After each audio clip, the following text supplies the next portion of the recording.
quatrième croisade de 1204 ou la croisade détournée.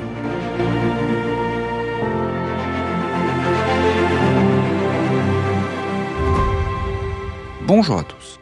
Normalement, une croisade regroupe des soldats qui ont pris la croix pour libérer Jérusalem des mains des musulmans, ou qui vient aider les États latins d'Orient qu'on a créés sur place. Sauf que là, il faut imaginer ces mêmes soldats en train de mettre à sac une immense capitale chrétienne, de piller la ville, de profaner la plus grande église du monde chrétien. Ça paraît insensé, non ? Et pourtant, c'est exactement ce qui s'est passé en avril 1204 à Constantinople. La ville la plus riche et la plus prestigieuse de la chrétienté a été pillée pendant 3 jours par ceux-là même qui étaient censés défendre la foi. Comment une croisade, destinée à lutter contre les infidèles, s'est-elle retrouvée à détruire le cœur de l'Empire byzantin ? Et surtout, comment cet événement a-t-il définitivement brisé l'unité de la chrétienté ? Découvrons ensemble l'histoire de la 4e croisade, celle qu'on surnomme la croisade détournée. Pour comprendre comment on en est arrivé là, il faut revenir à 1198. Le pape Innocent III, un homme énergique et ambitieux, lance un appel pour une nouvelle croisade, la 4e. L'objectif est clair, conquérir l'Égypte.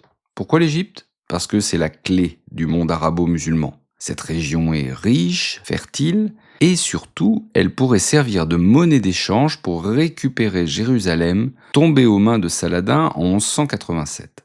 Mais voilà, cet appel à la croisade ne rencontre pas le succès espéré. Les grands rois européens ont d'autres soucis en tête. Le Saint-Empire germanique est en conflit avec la papauté. La France et l'Angleterre se font la guerre. Résultat, seuls quelques barons et chevaliers répondent à l'appel. Parmi eux, Boniface de Montferrat et Geoffroy de Villehardouin. Je vais guerroyer à la croisade. Bon, alors ils sont motivés, ils veulent vraiment partir, mais il y a un problème de taille. Comment rejoindre l'Égypte ? Pour transporter une armée entière, attention, on parle quand même de 33 500 hommes, 4 500 chevaliers, 9 000 écuyers, 20 000 soldats, plus les chevaux et l'équipement. Donc, pour transporter tout ça, il faut une flotte gigantesque. Et en l'an 1200, une seule puissance maritime peut fournir ça. Venise, la Sérénissime, la République marchande. Alors les Vénitiens, des excellents commerçants, acceptent. Mais tout a un prix. 84 000 marques d'argent. Une somme colossale. Les croisés, qui n'ont pas trop le choix, acceptent et se donnent donc rendez-vous à Venise. Ah, Venise. Et c'est là que les ennuis commencent. En juin 1202, ils arrivent à Venise, mais ils sont bien moins nombreux que prévu. Et surtout, ils n'ont pas assez d'argent. Ils parviennent à rassembler 51 000 marques, mais il en manque encore 33 000. Imaginez la scène, des milliers de guerriers bloqués à Venise, sans argent pour payer leur passage, sans possibilité de rentrer chez eux. Et les Vénitiens, eux, ont construit toute une flotte, ils veulent donc être payés. Et c'est là qu'intervient Enrico Dandolo, le doge de Venise. Alors ce personnage est fascinant. Il a 85 ans quand il est élu doge. Il est quasi aveugle, mais c'est un diplomate redoutable, avec une volonté de faire. Et Dandolo propose un marché aux croisés. Reporter la dette en échange de leur aide militaire. Il a une cible en tête. Zara, une ville qui est sur la côte adriatique. Alors Zara appartenait autrefois à Venise, mais elle est passée sous la protection du roi de Hongrie. Et les Vénitiens voudraient bien la récupérer. Bon, il y a un petit problème, c'est que Zara est une ville chrétienne. Certains croisés d'ailleurs protestent. Comment peuvent-ils attaquer des chrétiens alors qu'ils ont pris la croix pour combattre des musulmans ? Et les habitants de Zara, désespérés, accrochent même des croix sur leurs murailles pour rappeler qu'ils sont chrétiens. Mais Dandolo est inflexible. En novembre 1202, Zara est assiégée, prise et saccagée.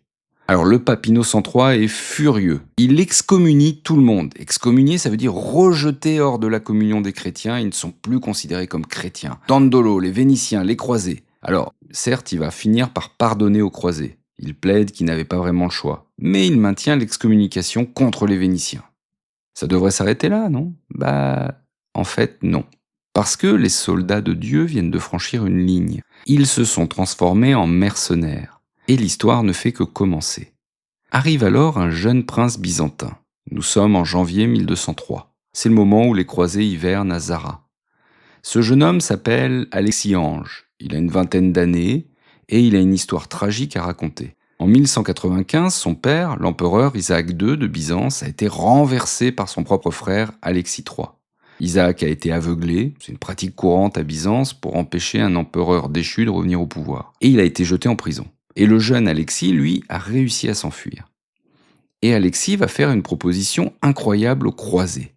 Si vous me remettez sur le trône avec mon père, je vous verse 200 000 marques d'argent. En plus, je fournis 10 000 soldats pour libérer Jérusalem et je réunis les églises d'Orient et d'Occident sous l'autorité du pape. Pour les croisés endettés, c'est la solution miracle. Avec cet argent, ils peuvent rembourser Venise et financer leur croisade en Égypte. Byzance, oui, il y a du pognon. Pour Dandolo, c'est encore mieux. Venise a des intérêts commerciaux majeurs à Constantinople. Remettre au pouvoir un empereur qui leur doit tout, c'est s'assurer le contrôle du commerce en Méditerranée orientale. Alors le pape, lui, s'oppose violemment à ce plan. Attaquer Constantinople, la capitale de l'Empire byzantin chrétien, impensable. Mais les dés sont jetés. En juin 1203, la flotte croisée met le cap vers Constantinople.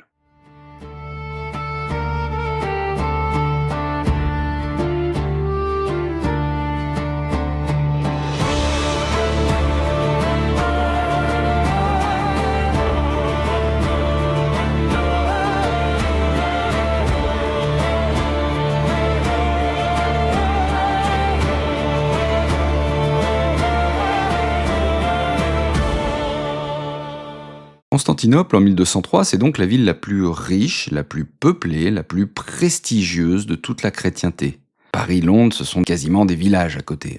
Constantinople, c'est la Rome de l'Orient. Oui, les Byzantins sont les continuateurs de l'Empire romain d'Orient. D'ailleurs, eux-mêmes ne s'appellent pas Byzantins, ils s'appellent les Romains. Le nom byzantin vient bien plus tard, il est donné au XIXe siècle. Donc Constantinople, c'est 400 000 habitants, des murailles réputées imprenables, des trésors accumulés pendant 8 siècles, et la basilique Sainte-Sophie, la merveille du monde chrétien. Les croisés arrivent donc devant cette ville immense en juin 1203. Alors ils s'attendent à ce que la population se soulève en faveur du jeune Alexis, mais ça ne se passe pas du tout comme prévu. Les Byzantins détestent les Latins, oui c'est comme ça qu'ils appellent les Occidentaux, et ils ne voient pas pourquoi ils devraient accepter un empereur imposé par des étrangers. Donc le siège commence. Les Vénitiens, qui sont des excellents marins, attaquent par la mer. Les Latins par la terre. Et après des combats acharnés, ils parviennent à pénétrer dans la ville en juillet 1203. L'empereur Alexis III panique, il s'enfuit dans la nuit, emportant une bonne partie du trésor impérial avec lui. Isaac II est libéré de sa prison, il est restauré sur le trône. Son fils devient co-empereur sous le nom d'Alexis IV. Victoire! Enfin, en théorie. Oui, Alexis IV se retrouve face à un problème monumental. Il a promis 200 000 marques d'argent. Mais son oncle, souvenez-vous, est parti avec le trésor. Il doit donc lever des impôts extraordinaires pour payer les croisés, ce qui le rend extrêmement impopulaire. Deuxième problème, il a promis de réunir les églises d'Orient et d'Occident. Sauf que l'église orthodoxe de Constantinople refuse catégoriquement de se soumettre à Rome.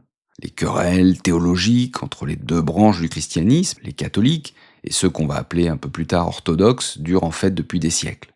Les mois passent, Alexis IV ne parvient à verser que la moitié de la somme promise, les croisés s'impatientent, les Byzantins considèrent leur empereur comme une marionnette des Latins, et des rixes commencent à éclater entre Grecs et Latins.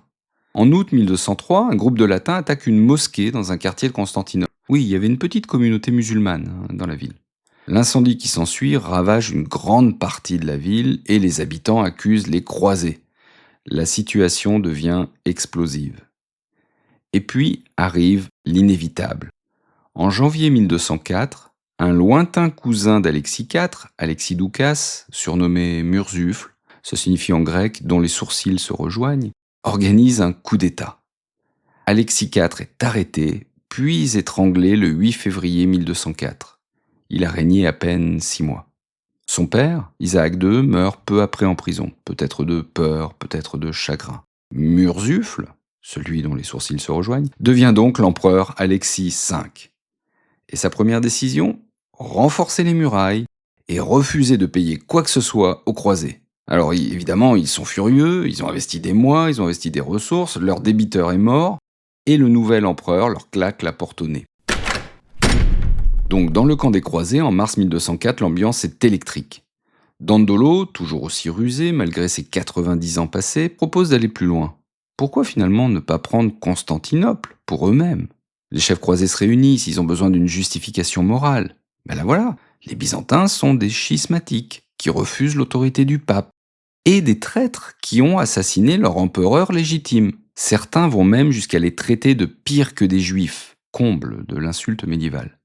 Il y a des prêtres qui accompagnent l'armée, eux ils promettent l'absolution des péchés à ceux qui participeront à l'assaut. En clair, prendre Constantinople devient un acte pieux. Attention, le pape Innocent III avait envoyé une lettre interdisant formellement d'attaquer la ville. Mais cette lettre est cachée aux soldats. Et donc, le 9 avril 1204, un premier assaut est lancé. Il échoue. Les murailles de Constantinople sont redoutables, les défenseurs se battent avec courage, et le mauvais temps complique l'attaque. Mais 3 jours plus tard, le 12 avril, le vent tourne, littéralement. Les conditions météo deviennent favorables à la flotte vénitienne. Et c'est reparti pour un deuxième assaut. Et cette fois, c'est la bonne. Les Vénitiens, avec leurs navires spécialement équipés de passerelles, parviennent à accrocher les remparts maritimes qui longent la Corne d'Or. Les défenseurs résistent héroïquement, mais ils sont débordés. Une brèche est ouverte, les croisés se déversent dans la ville. Constantinople tombe.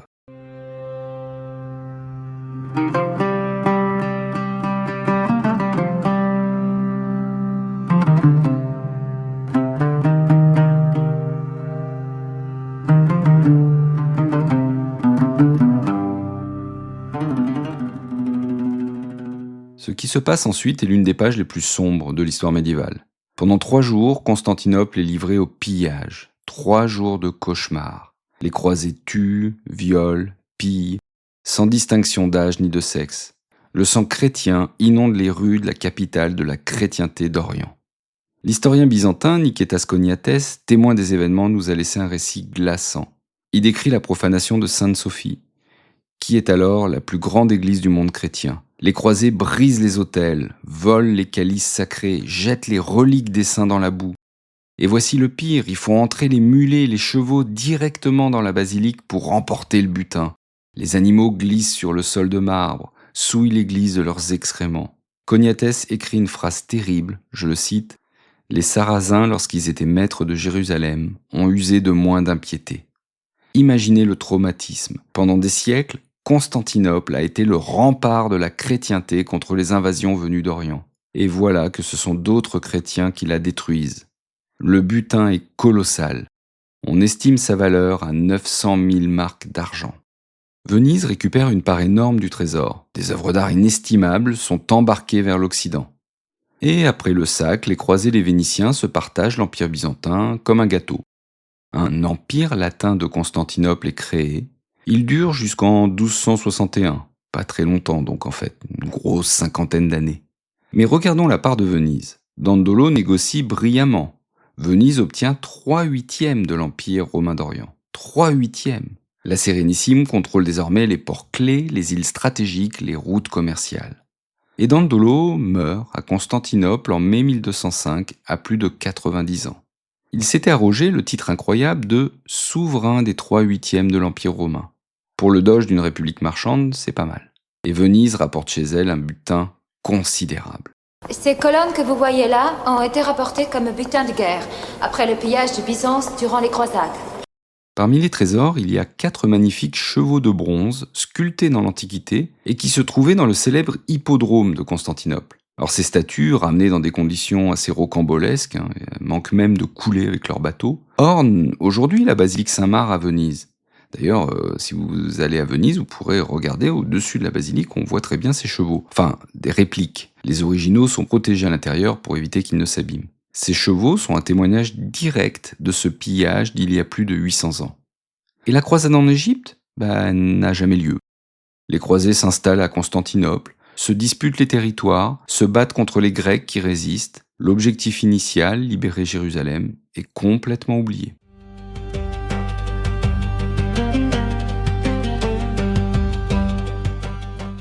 Pour les Byzantins, le choc est immense. Leur empire est brisé. Certes, des États grecs survivent en exil, Et en 1261, Michel Paléologue parvient à reprendre Constantinople et à restaurer l'Empire byzantin.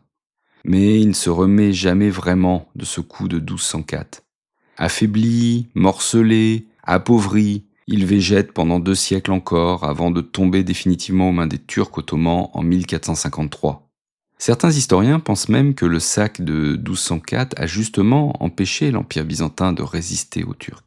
En fait, ce pillage n'est pas le coup fatal, mais c'est une blessure très grave.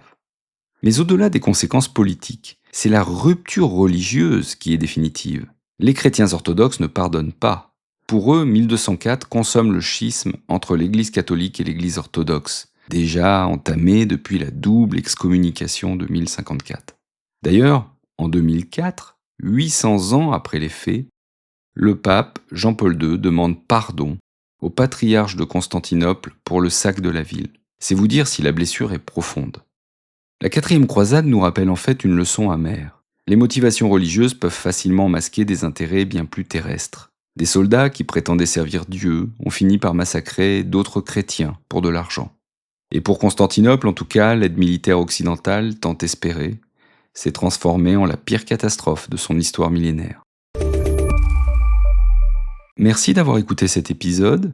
Si cette histoire de complot vénitien vous a fasciné, sachez qu'elle fait partie du livre « Mais c'est un complot » que j'ai écrit avec mon ami Benjamin Briot de la chaîne Nota Bene. Ce livre, qui est récemment sorti en poche, explore les vrais complots de l'histoire, ceux qui ont vraiment existé, pas les théories farfelues. Et justement, la 4e croisade en est un bel exemple, un détournement calculé, orchestré par Venise et qui a changé le cours de l'histoire. Si vous cherchez une idée de cadeau de Noël pour un amateur d'histoire ou pour vous-même, ce livre pourrait faire l'affaire. Vous trouverez toutes les références dans la description de l'épisode.